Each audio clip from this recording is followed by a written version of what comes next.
Ассаламу алейкум туғандар, қандайсыздар? Назарыңыздарда қайрадан эле базар жоқ каналы. Бүгін 19 май 2022 жыл, мен Бишкек шаарынын түндүк тарабы Ак Босогодо турам туғандар. Ушул жерден бир сатылуучу үй бар экен. Азыр сиздерге ошол жөнүндө маалымат бермекчимин. Биринчи эле болуп баруу жолун түшүндүрөйүн туғандар. Азыр мен турган жер Архитектор көчөсү жана Чүй 14 көчөсүнүн кесилишинде турам туғандар. Биздин сатылуучу үй ушул Чүй 14 көчөсү менен түз түндүктү карай басып, анан 12 көчөсүнө өтүп туруп, сол тарапты карап барганда жайгашкан. Азыр видеонун жүрүшүнө дагы түшүндүрөм туғандар. Анан бул Архитектор көчөсү менен 21 автобус өтөт. Үй жака карай 107 маршрутка барат туғандар. Негизи Архитектор көчөсүнүн сатылуучу үйгө чейинки аралык 80 метр, 100 метрдей эле аралыкта жайгашкан. Анан түз бул Архитектор көчөсү менен чыгышты карай барсаңыздар, Профессия көчөсүнө бара аласыздар. Ал жерден дагы Дордойго жана башка шаардын тараптарына көптөгөн маршруткалар жүрөт экен. Профессия көчөсүнө чейинки аралык 700 метр көргөздү карта туғандар. Анда мен сатылуучу үйгө карай жол алдым туғандар. Сиздер бул жактагы Бая элди күнүнө ориентир алсаңыздар болот. Ошонун жанындагы көчө менен түз түндүктү карай басып бара бересиздер. Мынакей туғандар, Архитектор көчөсүнөн 100 метрдей түндүктү карай басып келип, бүгүнкү чыгарылыштагы сатылуучу үйгө да жетип келип калдым. Бул мына сатылуучу үйдүн көчө тараптан көрүнүшү туғандар. Көрүп турганыңыздардай ворот орнотулган жана көчө тараптан песка блок менен тосулуптур. Түштүк тараптагы границасы бакка чейин, көрүп турган бакыңыздарга чейин. Мына түндүк тараптагы границасы бул эшикке чейин, бул жактагы темир эшикке чейин болуп калат. Анан мектеп туғандар Профессия көчөсүндө 800 метр аралыкта жайгашыптыр. Жөө барсаңыздар болот. Садик деле ошол жакта бар экен, жана мечиттер бар туғандар. Андан ары үйгө кирип идимчи тараптагы маалыматтарын берейин. Анан бул үйүбүзгө негизинен көчө тараптан кирсеңиздер деле болот. Бул жака негизи боюнча үй ээси магазинге расчет алып бул бөлмөнү кылган экен, салган экен туғандар. Азыр аны ички тараптан сиздерден көргөзөм. Так. Бул мына сатылуучу үйдүн короосу туғандар. Жердин аянты 3,5 соток. Үй жөнүндө айтсак, бул жактагы чоң үй ээси үчүн кылынган. Ал 83 квадрат метр экен. Жана бул жакта 3 квартиранттар үчүн 3 бөлмөлүү үй да бар. Азыр ички тараптарын көргөзөм. Бул үйлөрдүн баары ылай менен, же болбосо саман менен деп коесузбу, ушундай ылай менен болгон стенасы туғандар. Документтер боюнча техпаспорт бар экен туғандар. Кызыл китепке деле үй ээси тапшырып койгон дейт, жакын аралыкта келет дейт. Азыркы учурда техпаспорту бар жана үй ээси менен звонок кылып калган маалыматтарды толугураак билип алсаңыздар болот. Документтер боюнча суу, свет бар туғандар. Анан отопление теплый пол экен. Канализация бул жакта септикке куюлат. Азыр сиздерге биринчи эле болуп үйдүн ички тараптарын көргөзөйүн, андан соң короосуна чыгып бул жактагы квартираларды деле баарын көргөзүп чыгам туғандар. Мынакей бул бүгүнкү чыгарылыштагы сатылуучу үйдүн негизги кирүүчү эшиги. Киргенде прихожка бар туғандар. Үй ээсинин айтуусуна караганда бул жагы кийин кошулуп туруп, бул прихожка песка блок менен болгон стенасы. Анан киргенде прихожка, ички тарабына раковина орнотулуп, суу чыгарылыптыр, жана бул жака душ карашып алынган бөлмө бар экен. Турбалары бардыгы коюлган туғандар. Анан бул жакта теплый полдун котел деле орнотулган. Мына ушундай көрүнүштө. Андан ары түзөтсөк кухня туғандар.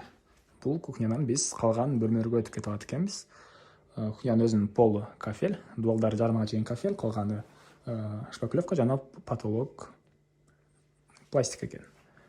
Мына ички тарабына суу чыгарылып, раковина орнотулган. Мына кухня мебелдер.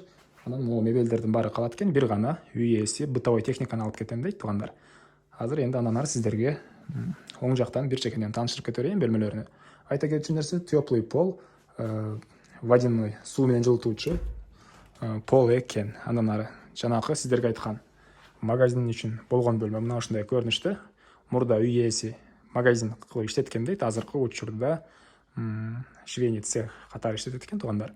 Чыгыш тараптан чоң пластик орнотулган жана көчө тарапка өзүнчө эшик менен чыгып кетсеңиздер болот. Мына ушундай көрүнүштө. Эми андан ары кайра эле бул кухняга чыгып түзөтсөк, бул жакта холл жайгашкан туғандар.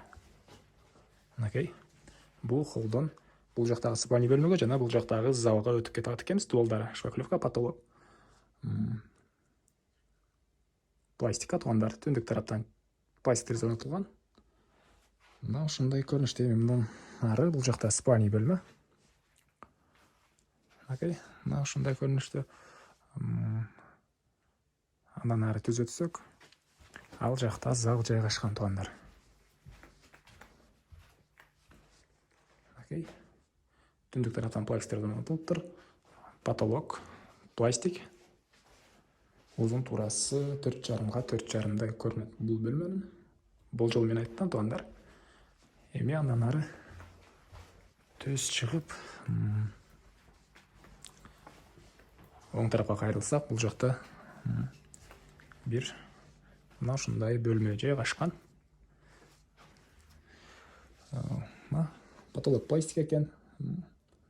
Дуалдары шпаклевка жана түштүк тараптан чоң терезе орнотулган туугандар. Мына ушундай көрүнүштө. Эми куроосуна чыгып калган квартиранттар үчүн салынган бөлмөлөрдү деле көргөзөйүн туугандар. Мен кайра эле үйдүн короосундамын туугандар. Бул үйдүн баасын азыр эле айтып берейин. $30,000 деп атышат. Сүйлөшүү болот туугандар. Эми бул жакта азыр квартиранттар үчүн салынган бөлмөлөрдүн бирөөсүн көргөзөм. Анан бул жакта складтар бар экен. Алар пескоблок менен бүтүрүлгөн. Бул жактагы эми квартиранттар үчүн салынган бөлмөлөрдүн бирөөсүн көрөйүн. Үчөөсүнүн тең, размери окшош. Киргенде бир перехожка, андан кийин мондай бир узун туурасы 4x4 бөлмө бар экен. Полдору жыгачтан болгон пол.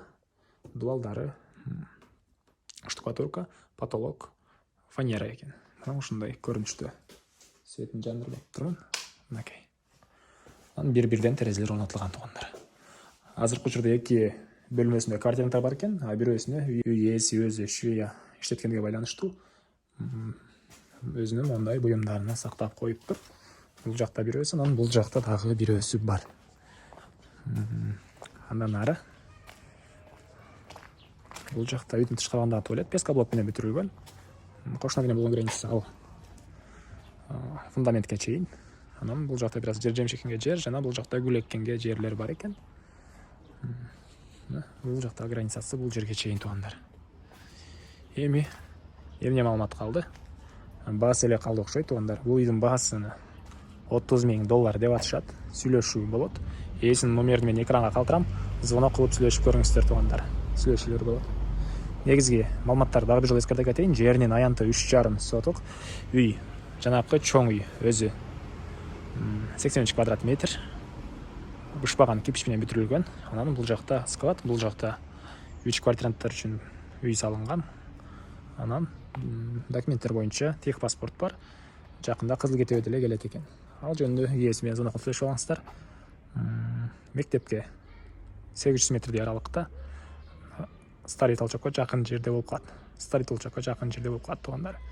Анда эмесе, мен сиздер менен коштошом. Кийинки чыгарышка чейин саламатта калыңыздар. Бул видеону достор менен, группалар менен бөлүшсөңүздөр, мага үй ээсине чоң жардам берген болосуздар туугандар.